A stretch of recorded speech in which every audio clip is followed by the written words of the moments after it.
Hello and welcome to brand new video. Oh sorry, मैं YouTuber नहीं हूँ, मैं टीचर हूँ। तो welcome to video number 13 of income tax का 13th नंबर का वीडियो है। इनकम फ्रॉम सैलरी के ऊपर अपन चल रहे थे। तो हम लोगों ने कल एक टेबुलर फॉर्मेट देखे जहाँ पे हम लोगों ने ये समझ के लिए कि किस तरीके से क्या, हाँ, किस तरीके से इनकम फ्रॉम सैलरी कंप्यूट करते हैं वो एक अपन टेबल बना के देखे थे कल। तो चलो आज आगे बढ़ेंगे अपन और थोड़ा सा अलाउंसेस की डिटेल लेना पड़ता है बच्चे, लेना पड़ता। आप लोग बोल रहे होंगे सर अलाउंस अलाउंस कितना तुम अलाउंस अलाउंस करते, लेकिन क्या करेंगे बच्चों जब तक बात समझ में नहीं आएंगी। देखो मैं अगर चाहूँ तो डायरेक्टली आपको ये क्वेश्चन है भाई और ये उसका सॉल्यूशन है या ऐसा ऐसा जाओ, मैं कर सकता बेटा। लेकिन मैं ये चाहता कि आप लोगों को बात समझ में आना चाहिए, कॉन्सेप्ट उसका समझ में आना चाहिए, बात की गहराई को समझो। देखो पढ़ना कोई खास बात नहीं है, पढ़ कोई भी लेता, समझ बहुत कम पाते हैं, है ना। समझना चाहिए, बहुत समझना बहुत इंपॉर्टेंट है। ये एकदम आपको मैं डिटेलिंग में लेके जा रहा हूँ, बहुत ज़रूरी है लेके जाना, ये बहुत ज़रूरी है अच्छे से पढ़ना। समझोगे तो भूलोगे नहीं, पढ़ोगे तो भूल जाओगे, है ना, ऐसा है हमारे। चलो ठीक है। अलाउंसेस थोड़ा बर्दाश्त करो रे बाबा।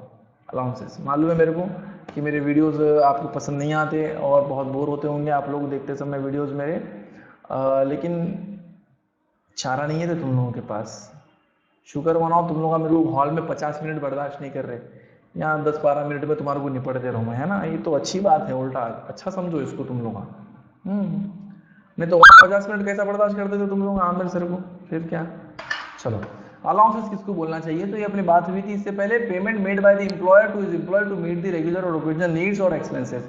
रोजमर्रा के खर्चे, रोजमर्रा की जरूरतें पूरी करने के लिए अगर पेमेंट हुई है एम्प्लॉयर की तरफ से एम्प्लॉय को, वो पैसे अलाउंस है। ओके, टाइप्स ऑफ अलाउंस है, मैं क्या करूं बोलो ना। उसके अंदर भी कैटेगरीज हैं। कितने टाइप है अलाउंस के, अलाउंस के टाइप्स हैं दो।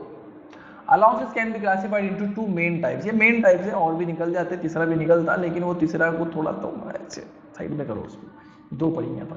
Allowances can be classified into two main types, fully taxable allowance, partly taxable, या फिर उसका दूसरा नाम है partly exempted allowance. Fully taxable मतलब ऐसा अलाउंस है भैया जितना मिला पूरे पे टैक्स देना है, पूरा टैक्सेबल हो जाएगा, वो पूरा टैक्सेबल हो जाएगा, जितना मिलेगा पूरा टैक्सेबल होगा। और कुछ अलाउंसेस ऐसे विच आर पार्टली टैक्सेबल, मतलब पूरे टैक्सेबल नहीं होंगे, कुछ पोर्शन टैक्सेबल होगा, कुछ पोर्शन एग्जम्प्ट हो जाएगा। अरे भाई इसको पार्टली टैक्सेबल बोलो या फिर पार्टली एग्जम्प्टेड, बात एक ही छूती ना। अरे एक गिलास है, आधा पानी है उसके अंदर, अब मैं क्या बोला, ये गिलास आधा भरा हुआ है, तुम लोग बोले नहीं सर आधा भरा हुआ नहीं है आधा खाली है। अरे बात क्या है, बात तो एक ही है ना। तो पार्टली टैक्सेबल बोलो या पार्टली एग्जम्प्टेड बोलो। 1000 मिले, 1000 में से 600 टैक्सेबल है, मतलब 400 एग्जम्प्टेड है, 400 एग्जम्प्टेड मतलब 600 टैक्सेबल है, एक ही बात होती है। चलो, fully taxable allowances are those allowance where the amount received from the employer is fully taxable under that income from salary, simple है। fully taxable allowance वो allowance को बोलो कि जितने पैसे आप लोगों को मिले एम्प्लॉयर की तरफ से, आप लोगों को मतलब एम्प्लॉय को मिले एम्प्लॉयर की तरफ से, वो पूरे के पूरे पैसे टैक्सेबल है, वो पूरे के पूरे पैसे इनकम फ्रॉम सैलरी का पार्ट बन जाएंगे। पार्टली टैक्सेबल या फिर पार्टली एग्जम्प्टेड अलाउंस किसको बोलना, जो पूरे के पूरे नहीं है, कुछ पोर्शन पे टैक्स लगने वाला है, कुछ पोर्शन पे टैक्स नहीं लगने वाला है, ऐसे लोगों को बोलते हैं। आइए आगे बढ़ेंगे अपन। सो क्लासिफिकेशन हमने किया है यहाँ पे, क्लासिफिकेशन ऑफ अलाउंसेस, अलाउंसेस का क्लासिफिकेशन मैंने कर दिया। फुल्ली टैक्सेबल अलाउंसेस की लिस्ट लगाया, देखो 16 आइटम दिख रहे हैं मेरे को, तुम लोगों को भी दिख रहे होंगे वीडियो में। और पार्टली टैक्सेबल बोलो या फिर पार्टली एग्जम्प्टेड बोलो, उसके अंदर फिर दो कैटेगरीज है, इधर 6 इधर 4 है। मैं समझाता हूँ पूरा, बैठ के खाली ध्यान से सुनने का काम करो, सुनो। चलिए तो क्लासिफिकेशन ऑफ अलाउंसेस हमने किए। फुल्ली टैक्सेबल अलाउंसेस है 16, ये 16 अलाउंसेस में, ये 16 अलाउंसेस ऐसे अलाउंसेस है जो अगर एम्प्लॉयर एम्प्लॉय को देता है तो जितनी भी रकम उसने दी है, जितनी भी अमाउंट की पेमेंट उसने की है, वो पूरी पेमेंट टैक्सेबल हो जाती है। जैसे कि डियरनेस अलाउंस, पहला डियरनेस अलाउंस बोलते हैं, देख अलाउंस तो भत्ते को बोलते हैं ना, हाँ, तो डियरनेस अलाउंस बोलते हैं महंगाई भत्ता। महंगाई, जितनी महंगाई बढ़ेगी ये अलाउंस उतना बढ़ेगा। जितनी महंगाई बढ़ेगी ये अलाउंस भी उतना बढ़ेगा, और डियरनेस अलाउंस आपको जितना मिलेगा उतने पे आपको टैक्स देना पड़ेगा। आप यूज करो वो पैसे, आप यूज करो, आपको जहां यूज करना है यूज करो, जैसा यूज करना है वैसा यूज करो। महंगाई से लड़ने के लिए आपको वो पैसे दिए जा रहे हैं। महंगाई से लड़ना मतलब जाके धरना बिरना करना नहीं, महंगाई बहुत बढ़ गई तो एक्स्ट्रा पैसे आपको मिल रहे हैं, भैया महंगाई से जूझो, लड़ो ये महंगाई से, ऐसा। एडिशनल डीए भी मिलता, मतलब डीए उसका भाई है और एक्स्ट्रा डीए मिल रहा है, ऐसा। सिटी कंपेंसेटरी अलाउंस, सीसीए, क्या होता मालूम है क्या? कुछ सिटीज ऐसे हैं हिंदुस्तान के अंदर जो बाय डिफॉल्ट ही महंगे हैं दूसरे सिटीज के मुकाबले में, बाय डिफॉल्ट महंगे हैं। अगर मैं आप लोगों को बोलूं पुणे सस्ता है या नांदेड़ सस्ता, तो आप क्या बोलेंगे? सर नांदेड़ सस्ता है, पुणे बाय डिफॉल्ट ही क्या है? महंगा है।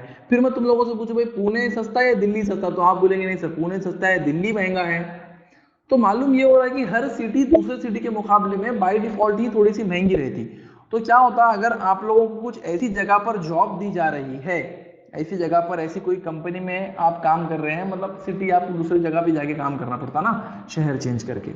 नांदेड़ में कहाँ पे आपको जॉब मिलेगी? अब नांदेड़ से तो मुंबई चले जाएंगे, मुंबई बाय डिफॉल्ट ही महंगा है, तो आपको वहाँ सीसीए नाम का एक अलाउंस एम्प्लॉयर दे सकता है कि भाई ये शहर हमारा महंगा है, तो इस शहर की महंगाई से आप लड़ो, ये सिटी को जो सिटी का जो महंगापन है उसको कंपेंसेट करने के लिए वो अलाउंस दिया जाता है, उसको सिटी कंपेंसेटरी अलाउंस बोलते हैं।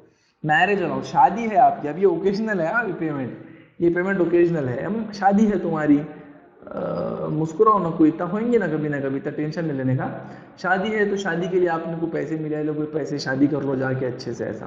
फैमिली अलाउंस, आपकी फैमिली के खर्चे, इससे आपकी फैमिली के खर्चे इससे करो, ऐसा। मील अलाउंस, बीवी अच्छी नहीं मिली, खाना नहीं दे रही, टिफिन नहीं दे रही आपको, है ना, तो आपको बाहर कहीं खाना पड़ रहा, तो वो खाना खाने के लिए आप लोगों को पैसे दिए गए, भाई ये लो पैसे, बाहर खाना खा लिया करो तुम, तो ये मील अलाउंस है। सर्वेंट अलाउंस, बहुत लोड है, बहुत काम है घर के ऊपर और आपको ऑफिस पे दिन रात देना है, घर पे कुछ काम सुधर रहा नहीं, तो आपने घर पे एक नौकर रख लिए, भाई घर का काम तू देख ले, लेकिन वो नौकर को पेमेंट दियो, वो नौकर को पैसे दियो बोल के आपको एम्प्लॉयर पैसे दे रहा है, यहाँ छुट्टी मत मारो, तुमको लगा तो नौकर के तुम्हारे पैसे मैं देता भाई, मगर तुम काम पे छुट्टी मत मारो, ऐसा। प्रोजेक्ट अलाउंस ये ओकेजनल है, कंपनी कभी कोई प्रोजेक्ट ली और आपको प्रोजेक्ट के सिलसिले में कहीं जाना पड़ा और उस प्रोजेक्ट पे काम करना पड़ा, तो प्रोजेक्ट कैसे रहते, वो कुछ टेम्पररी बेसिस के लिए आते और फिर बाद में वो खत्म हो जाते, तो जब तक वो प्रोजेक्ट पे आप काम करें तब तक वो अलाउंस आपको मिलता है, उसके बाद में नहीं मिलता। इंटरिम रिलीफ के अंदर कोई डिफाइंड खर्चा नहीं है कि भाई इसके लिए उसके, जैसे कि शादी, मैरिज है, फैमिली है, मील है, सर्वेंट है, ऐसा कोई डिफाइंड नहीं है। लेकिन मैं ये बोलूंगा कि इंटरिम रिलीफ हम लोग ऐसी चीज को बोल सकते कि अचानक कोई जरूरत पड़ गई, अचानक, समझते आप, अचानक कोई जरूरत पड़ गई, तो पैसों की जरूरत पड़ गई अचानक, तो उस टाइम पे आपको पैसे मिल गए, that is interim relief. Interim relief यानी कि तुरंत राहत मिल जाए। रिलीफ का मतलब होता है राहत, राहत बोल तो राहत फतेह अली खान नहीं, हाँ राहत बोल तो सुकून, इत्मीनान, है ना, छुटकारा, ऐसा, तो राहत मिल जाना। तो इंटरिम रिलीफ तुरंत आपको, है ना, किसी ने रिलीफ पहुंचा दे, रिलीफ मतलब पैसों की बात हो रही है वहां पर। मेडिकल अलाउंस, बीमार हो गए आप तो आपको पैसे दिया, जा भी दवा खाने को निकाले। लंच अलाउंस, दोपहर के खाने के आपको पैसे दिए। ओवर टाइम अलाउंस, आप ज्यादा काम कर रहे बोल के आपको एक्स्ट्रा के पैसे मिले। वार्डन अलाउंस, वार्डन समझते हैं आप लोग, हॉस्टल के ऊपर जो बच्चे रहते होंगे उन लोगों को मालूम होंगे कि वहां पर एक वार्डन रहते हैं। वार्डन यानी कि वो बच्चों की देखभाल के लिए, बच्चों की देखरेख के लिए रखा हुआ रहता। तो अगर आपका बच्चा हॉस्टल में है तो वहां के वार्डन को अगर आप कुछ पैसे दे रहे हैं तो that will be compensated by your employer, employer देंगे आपको, आप वार्डन को पैसे दो। टिफिन अलाउंस, आपको डब्बा लगा ले, मुंबई में चलता है डब्बे सर्विस, टिफिन सर्विसेज चलते, लोग लगा लेते टिफिन सर्विसेज। ड्रेस अलाउंस में आप कपड़े बनाओ बोल के पैसे दिए, आप बोलो मियाँ ये पैसे कपड़े बनाओ, तुम अच्छे अच्छे कपड़े पहनो। और एंटरटेनमेंट अलाउंस, ये लो पैसे जाके जरा बीवी बच्चों को घुमा के लाओ, परसों मैडम बोल रहे थे तुम्हारे टाइम ही नहीं मिल रहा बोल के, तो ये लो पैसे जाके जरा बीवी को घुमा के लाओ, पिक्चर विक्चर दिखा के लाओ। एंटरटेनमेंट अलाउंस, सब समझ में आ गई बात। ये सारे अलाउंसेस कैसे हैं? These allowances are fully taxable, जितना अमाउंट मिलेगा दैट इज कंप्लीटली टैक्सेबल। उसके बाद में आता है पार्टली टैक्सेबल और पार्टली एग्जम्प्टेड अलाउंस। ये कैसे टाइप के अलाउंस है भाई, ये कौन लोग हैं, कहां से आए? तो इसमें दो कैटेगरीज है, पहला है लिंक्ड विद एक्सपेंसेस और दूसरा है नॉट लिंक्ड विद एक्सपेंसेस। मैं तुमको पहले दोनों फर्क समझा देता। लिंक्ड विद एक्सपेंसेस यानी कि इनका रिश्ता खर्चे से है। किससे रिश्ता है इनका? खर्चे से। और इनका रिश्ता खर्चे से नहीं है, इनका रिश्ता खर्चे से नहीं है, इनका रिश्ता खर्चे से है। इनका रिश्ता खर्चे से है मतलब क्या कि जितना अमाउंट आपने खर्चा किया, जितना अमाउंट आपने खर्चा किया दैट इज एग्जम्प्टेड, पैसे बच गए दैट इज टैक्सेबल। 1000 मिले, 400 खर्चा किया, 400 माफ मतलब एग्जम्प्टेड और 600 टैक्सेबल। ऐसा कौन से अलाउंसेस है वो? Uniform allowance, helper allowance, daily allowance, convince allowance, transfer allowance और एकेडमिक अलाउंस। यूनिफॉर्म अलाउंस, कुछ कुछ ऑफिस की यूनिफॉर्म रहता, पैसे दिए, 1000 रुपये मिले आपको, अरे भाई जरा यूनिफॉर्म बना लो तुम ऑफिस का। अच्छा तो बोले ठीक है सब बना लेते हो, कोई प्रॉब्लम नहीं। जाके देखे यूनिफॉर्म पसंद करे, 800 रुपये बन गया, 800 रुपये खर्चा हो गए, 200 रुपये बच गए, तो 800 रुपये एग्जम्प्ट, 200 रुपये टैक्सेबल। ऐसा हेल्पर अलाउंस, काम करने के लिए आपने एक हेल्पर रख लिए साथ में, है ना।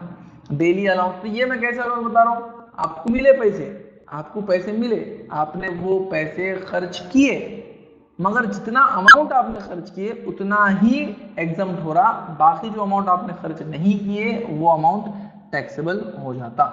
ऐसे अमाउंट्स को बोलते, ऐसे अलाउंसेस को बोलते हैं, क्या काटा की, ऐसे अलाउंसेस को बोलते हैं linked with expenses allowances, convince allowance, transfer allowance, academic allowance. 6 allowance है रे भाई इधर, ये है लिंक्ड विद एक्सपेंसेस, जितना खर्च होगी उतना माफ। हेल्पर डेली तो डेली अपना रोज के कामों के लिए। कन्वेंस यानी कि आपने कुछ सहूलत के लिए कोई काम कर लिया, कन्वेंस समझते हैं? कन्वेंस, कन्वेंस यानी कि सहूलत रे भाई, क्या बोलते हैं उसको मराठी में, याद नहीं आ रहा तुम्हारा, देखो कन्वेंस अलाउंस। ट्रांसफर अलाउंस बोले तो ऑफिस को आने जाने के लिए पैसे दिए, ऑफिस को आने जाने को तुम्हारे को 1000 रुपये दिए, ठीक है, चलो भाई 1000 रुपये और ये महीने भर का तुम्हारा ऑफिस आने जाने का खर्चा, लेकिन तुमने पूरे महीने के अंदर 800 रुपये खर्चा किए, 200 रुपये बचा लिए, तो 800 रुपये एग्जाम, 200 रुपये टैक्सेबल। एकेडमिक अलाउंस, तुम खुद पढ़ाई कर रहे हो, रिसर्च कर रहे हो, कुछ पैसे लिए रिसर्च करने के लिए, और रिसर्च को उतने पैसे नहीं लगे, पढ़ाई को उतने पैसे नहीं लगे, कुछ पैसे बच गए, जो लग गए, जो स्पेंड हो गए, जो खर्च हो गए, दैट इज एग्जम्प्टेड, जो बच गए that is taxable.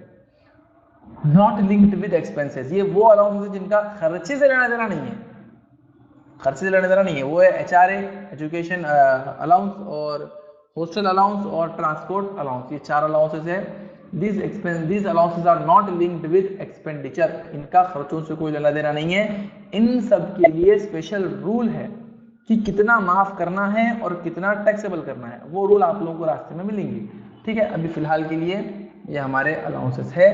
So thanks for watching this video. अगर कोई क्वेरी है, नहीं समझ में आया, you can WhatsApp me on this number और you can also comment me on the YouTube.